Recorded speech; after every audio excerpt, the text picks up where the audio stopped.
Hi, I'm going to talk about the section 2.1 of the lab rotational motion. So I'm going to start from 2.1. This lab is a plywood. So we start with the plywood disc. This is the plywood disc, and that has the 4 blinky attached with it.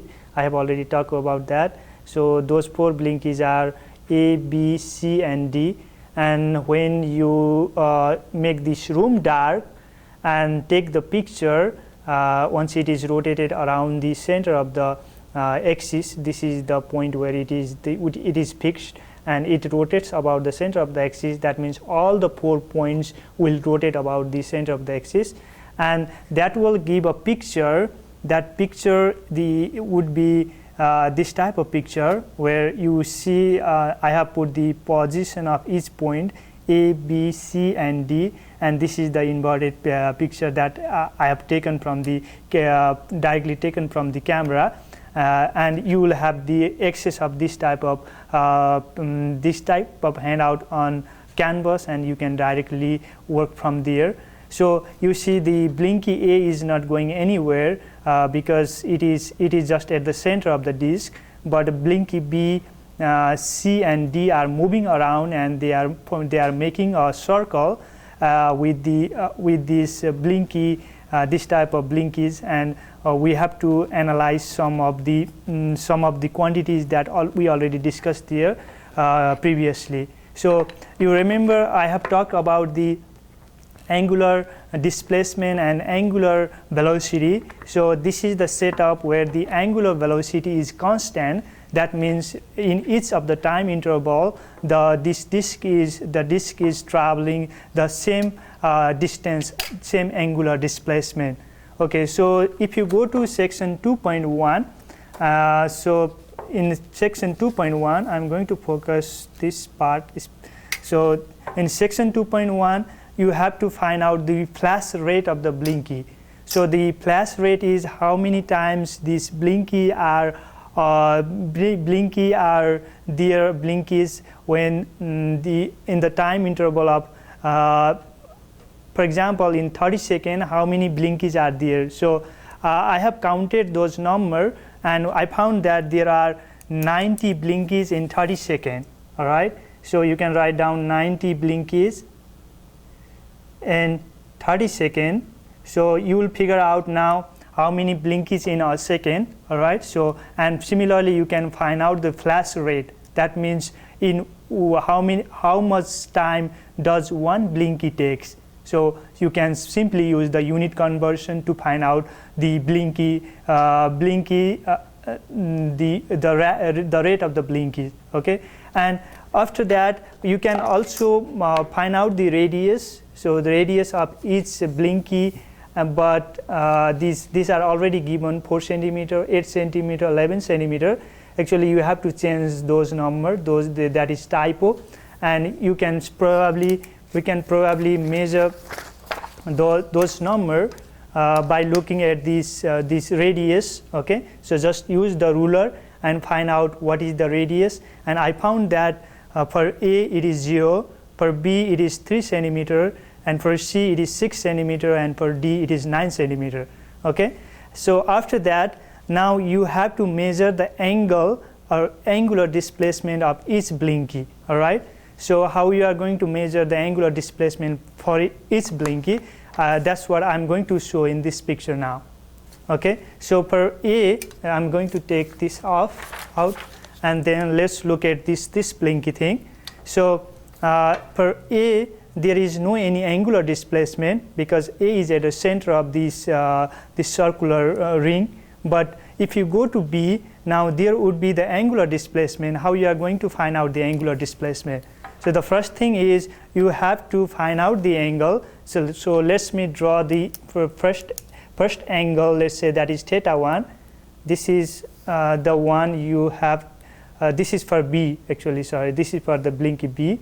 And then this is the point where blinky is off. All right, and then the blinky is off again at this point, right? So this is the angle that you can say that angle is theta 1.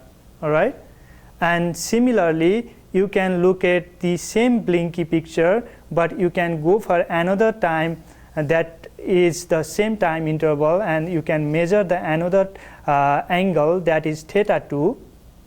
Okay, so that theta 2 is the point that connects the line that is connecting between these 2 points, and that is given by E theta 2. Okay, so these are the 2 different angles. All right, now you can find out the difference between those 2 angles. All right, that difference in the between those 2 angles is theta 2 minus theta 1.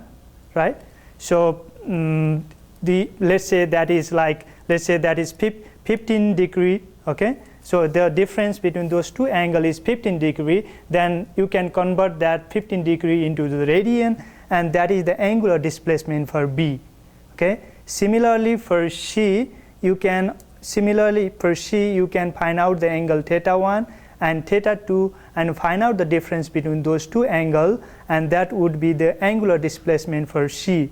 And similarly, you can repeat the process for D, and that's how you measure the angular displacement. All right, so the first step is you measure the angular displacement. The angular displacement is given by delta theta. Okay, delta theta is theta 2 minus theta 1, and you will measure that angle in degree. Let's say you measure 15 degree, and that 15 degrees should be converted to radian, and you can convert to radian by multiplying pi over 180 degree. Okay, so you know the value of pi. Pi is 3.14 times 15 divided by 180 degree. Okay, and you can find out the number that is in radian. Okay, so once you get this angular displacement, now you have to find out the velocity.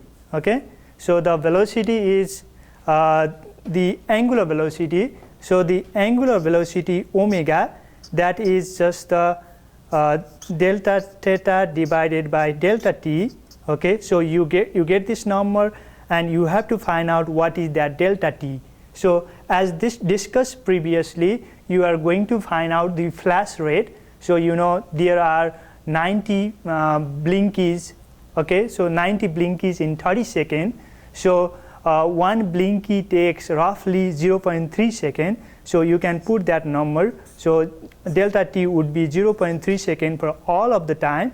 So you can simply put 0.3 seconds for delta t, and you got delta theta is that number, and you can probably use that number to find out the omega. And what is the unit for omega? So just like think about the linear velocity. Linear velocity is meter per second. This is the angular velocity. Angular velocity is so the change in angle divided by change in time. So that is simply the radian per second. Okay, so that is how you measure omega for this first part. Okay, so there are a few of the questions you have to answer. So you have to measure this angle and then delta theta in section 2.4, and if you go to section 2.5, then you have to measure the arc length, and there is the simple equation that you can find out the arc length from the radius and the angular displacement. So if you multiply those two quantities, radius and angular displacement, you would simply get the arc length, and you are going to find out these quantities in this first part of this lab. And after that, I'm going to look at the next page, go to 3.1, and you have to figure out the speed. So you know you got the arc length. Once you get the arc length, then you divide by delta t, that is 0.3 second, and you get the speed. All right, and similarly you just put those number in this table, and you got the angular velocity, just like we have just like I have discussed how to find out the angular velocity previously. So you just put those numbers, and you have to figure out the simple relationship that is between the radius, angular velocity omega, and the linear speed b. Okay, so this is the section 3.4. Okay, so this is the another part of the video. Then I'll discuss about the angular acceleration in the next video. Thank you.